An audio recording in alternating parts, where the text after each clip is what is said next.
It's one of the most secretive and powerful organizations you've probably never heard of. The Bilderberg Group is hosting some of the world's top business and political leaders in Dresden. But how influential is it? And what does it say about the relationship between big business and politicians? This is Inside Story.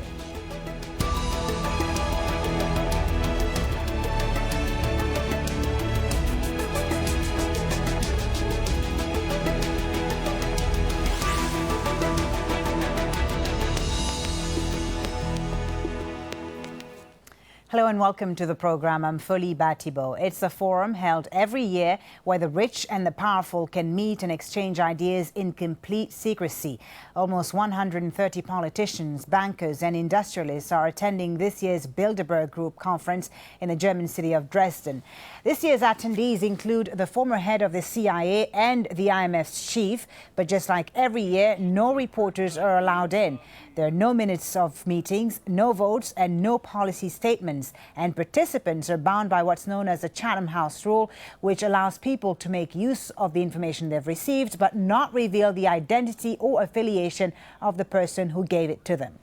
Now, for years, the agenda and list of attendees of Bilderberg was kept a secret. A list of discussion topics is now released, but it's extremely vague. We do, however, have the full list of people attending. 2 prime ministers will be there, Mark Rutte from the Netherlands and Belgium's Charles Michel. And as we mentioned earlier, Christine Lagarde is attending. She's the head of the International Monetary Fund.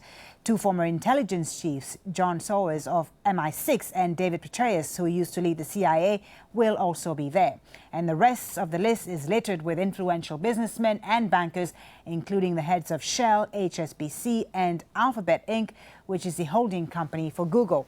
There are also around 10 journalists from major media organizations attending the meeting, but they can't report on it. Well, let's bring in our guest now. Joining us from Dresden on Skype is writer and journalist Charlie Skelton, who's covering the Bilderberg conference for the Guardian newspaper. In London, we have the head of global affairs at Oxfam, Katy, Wright. And from Middelburg in Holland, also on Skype, is Giles Scott-Smith, who's a professor of diplomatic history at the University of Leiden. Welcome to you all. Thank you for being on Inside Story. Charlie, in Dresden, if I can start with you, there are many people, of course, who don't know what Bilderberg is. So what actually happens when the world's most influential people get together? I wish I knew. Well, it's hard to say, but what happens is that it's an intensive 3-day summit at which the participants will sit down and be part of an extremely rigorously structured conference, and some of these participants will be from the world of politics. Mm-hmm. So this year there are 2 prime ministers, 4 finance ministers, any number of other ministers from around Europe. There's Christine Lagarde from the head of the IMF. The list goes on of extremely influential policymakers. And what they're doing is they're attending a conference which is funded by and run by gigantic business interests. So this year, for example, it's Airbus, the 7th largest arms company in the world, and Deutsche Bank. Mm-hmm. They're the kind of host companies. Back when it was in the UK, Barclays was hosting it. So it's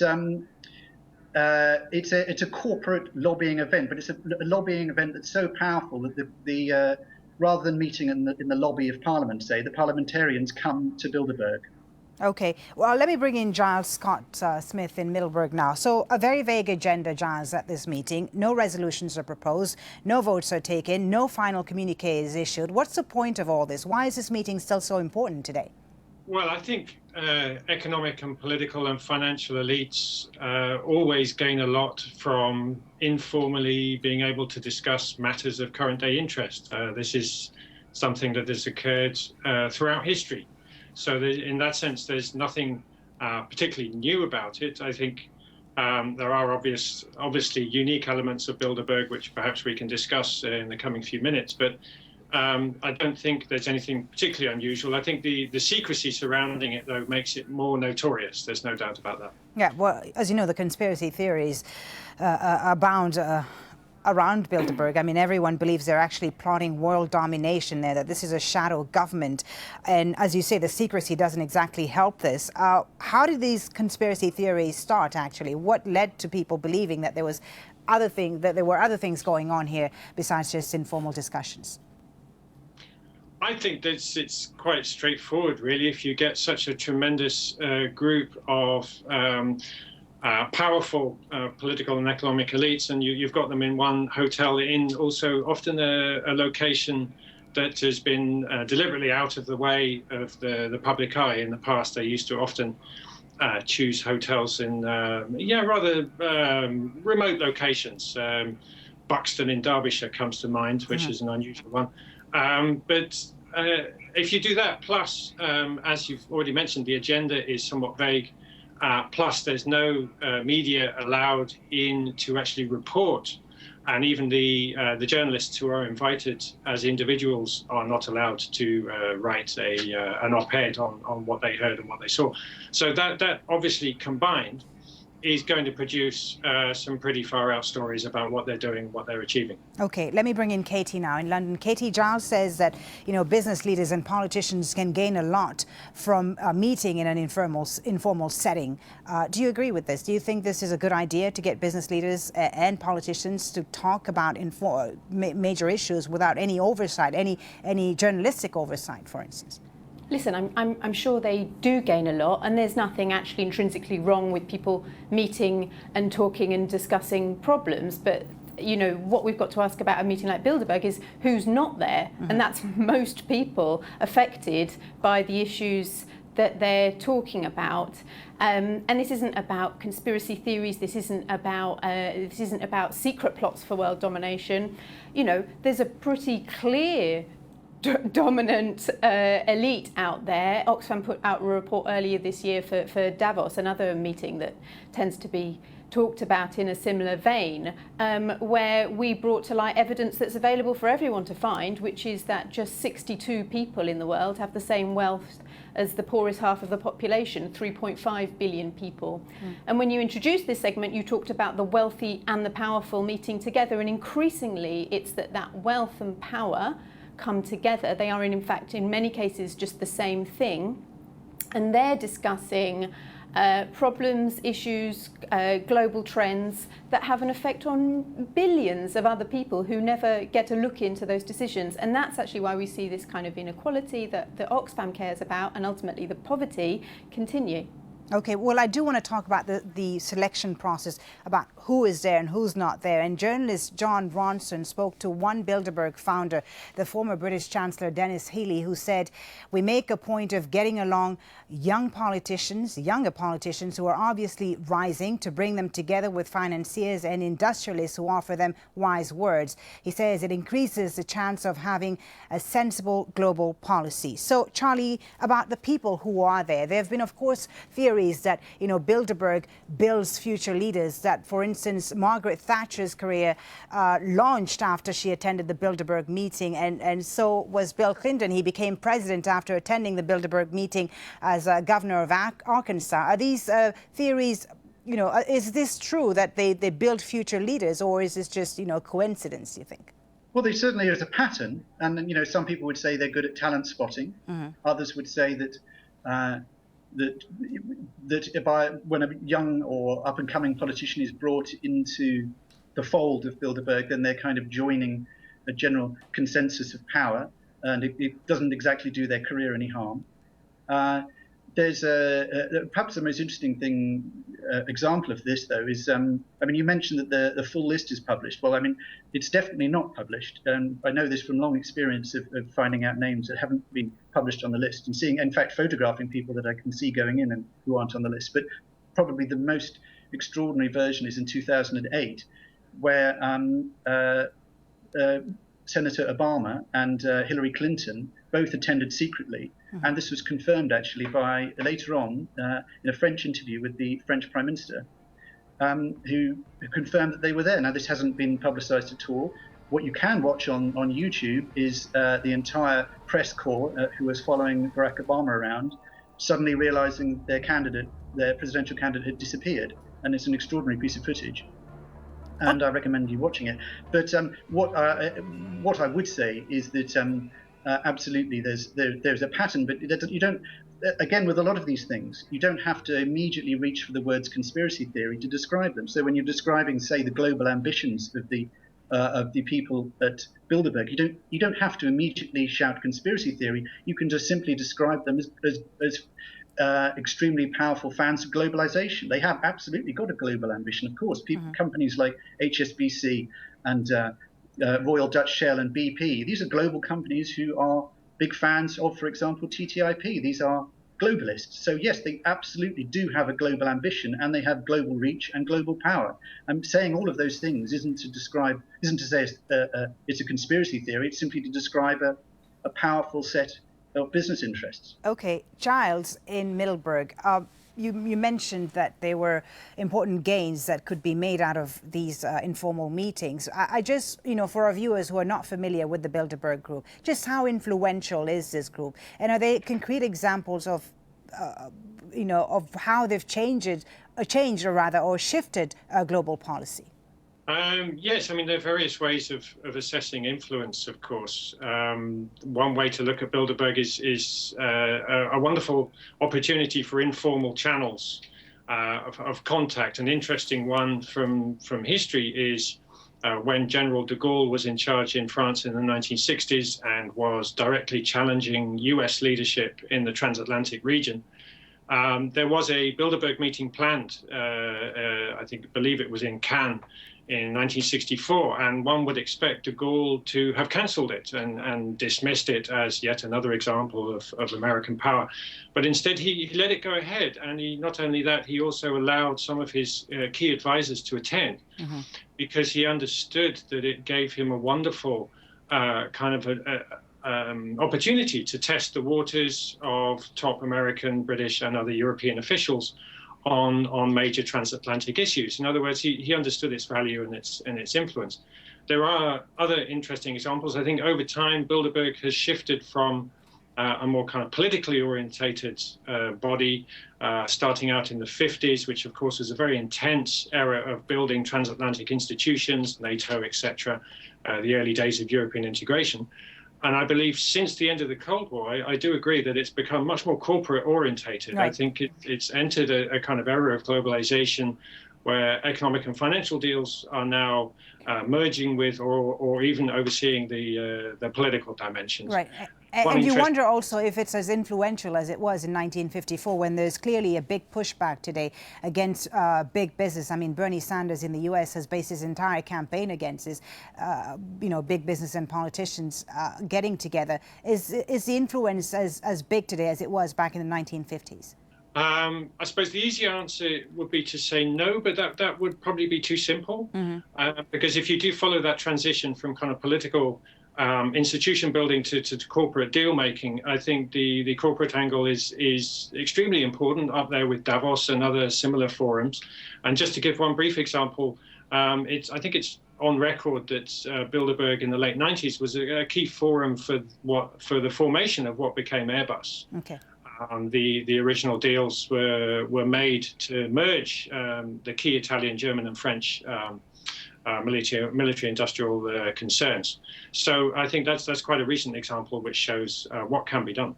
Okay, Katy, so how worried then should we be that, our elected officials are having a summer camp, a get-together in Germany with people who clearly have big business interests in their minds, who are motivated by financial profits? How concerned should citizens, European citizens and of other countries be about this? That, for instance, the finance ministers or the chief of the IMF is sitting down with oil executives and so on? Yeah, I think they should be concerned. I think it should be concerned for a couple of reasons. I mean, it's not that we're saying that the idea of diplomacy and the fireside chat isn't useful between, essentially, as has just been explained, democratically elected leaders who we would presume to act in the public interest. But this is now very much about private interests, and those private interests are narrowing all the time, actually, as the nature of corporations narrows all the time to be completely focused on profit and shareholder interest.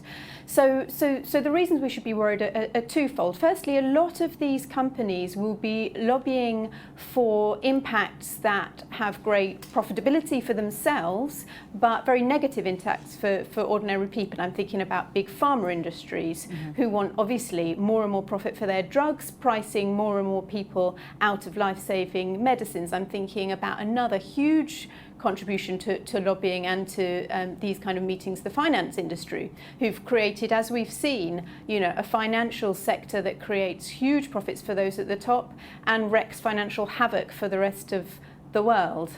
Okay. And then the second... Sure, go on. Just the second reason why I think it's sort of structurally something to be concerned about is I'll take you back to this picture of inequality that Oxfam's facing, where the 1% own more than absolutely everyone else put together. And I think what that illustrates is just that people's conceptions about what the problems are in the world and what the solutions might be are of course going to be vastly different. And what meetings like Bilderberg and Davos and others do is they reinforce the idea that these are the experts, these are the people that know what's going on, they know the truth and they might know how to solve it. Well, that might be true for their truth and their problems, but they know absolutely nothing about the lives of ordinary people, whether they be in African villages or, deindustrializing towns in the UK. And those voices are just not getting heard in policy making. Right, let's hear from Charlie in Dresden now. Charlie, the theme of the meeting this year is European unity, and I imagine that the upcoming UK referendum on the EU membership is going to be a very hot topic there. The Bilderberg chairman, Henry de Castries, told the Financial Times in January, and I quote, that a Brexit would be a disaster for the EU. So just how anxious are they about a possible Brexit in Dresden today? I think they're genuinely extremely anxious because there's a lot at stake for these companies, particularly. Never mind the kind of Europhile politicians who are there. There are business interests for whom a Brexit would be, as Henri de Castries, who's on the board of HSBC and is head of AXA, it would be a disaster, absolutely, because apart from anything else, it would scupper the TTIP deal, just like that. And whether or not you're a fan of Brexit yourself, what you can identify is that a lot of the big banking and big business interests at Bilderberg have been very vocal about Brexit and about remaining in Europe, and have put their money where their mouth is. And Goldman Sachs, JP Morgan, they've both funneled money into the Remain campaign. So and how precisely, Charlie, just for our viewers, how precisely do they persuade governments to meet their interests? How do they do it? Well, one would say it's an event like this, because another way of it, there's lots of different ways of reading the participant list, and one way would be to identify the people in it who are part of extremely high-powered and influential lobbying groups, industrial or financial lobbying groups. So, for example, at this year's conference, there's the head of the BDI, which is the largest industrial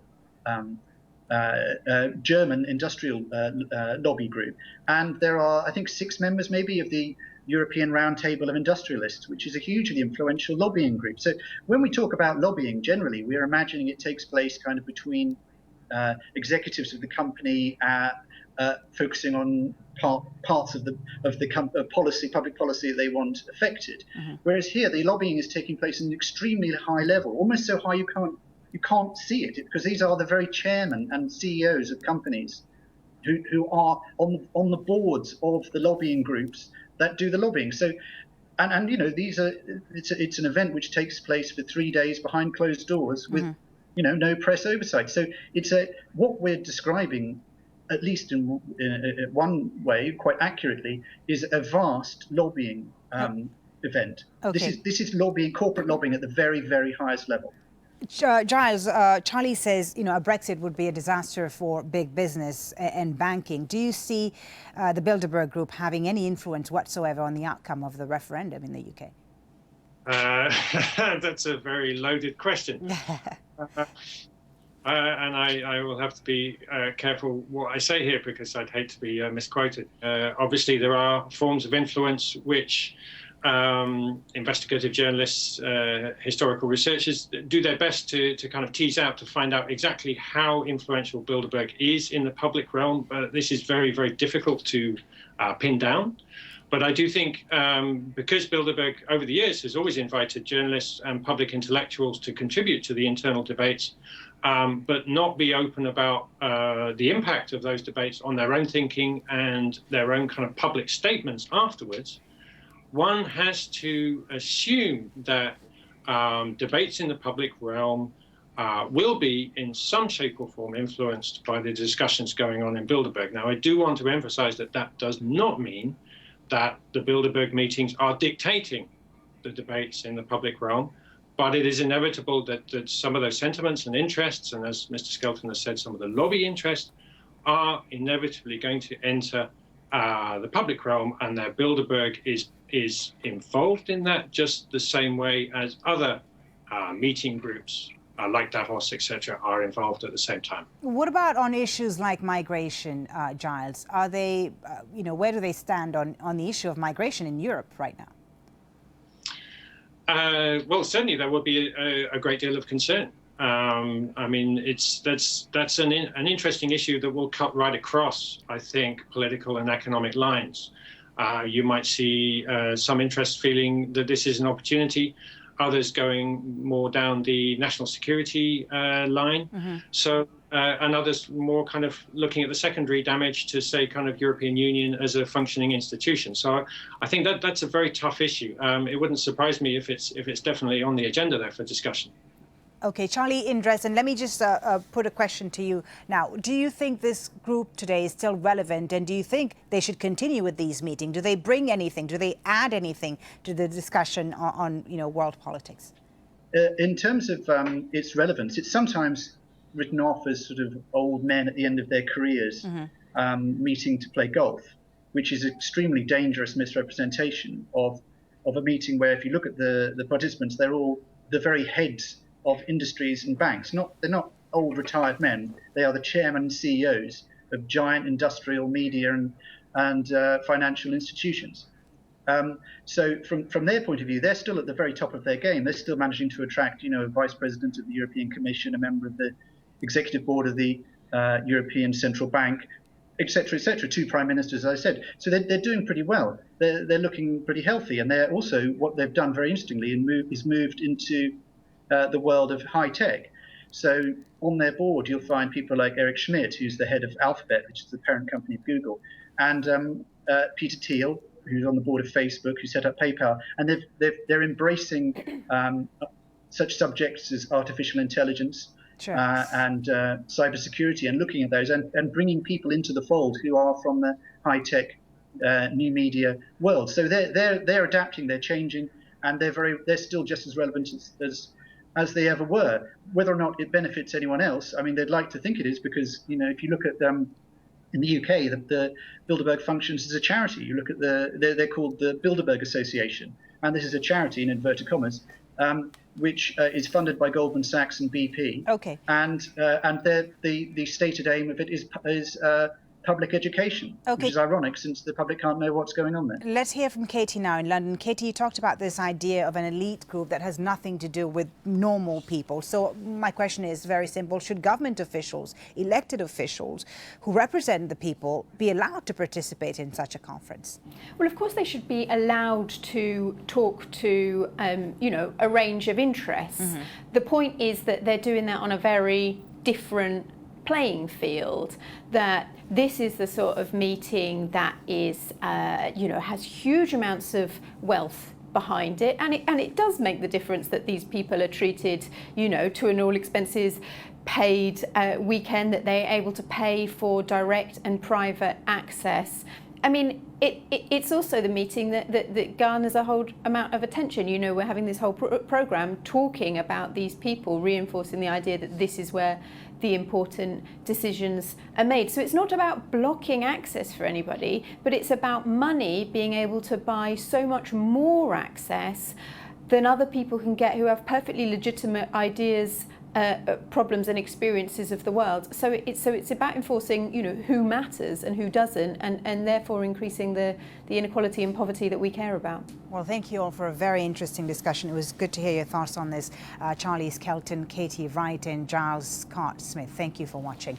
And thank you as well for watching. You can always watch the program again anytime by visiting our website, aljazeera.com. For further discussion, go to our Facebook page. That's facebook.com/AJ Inside Story.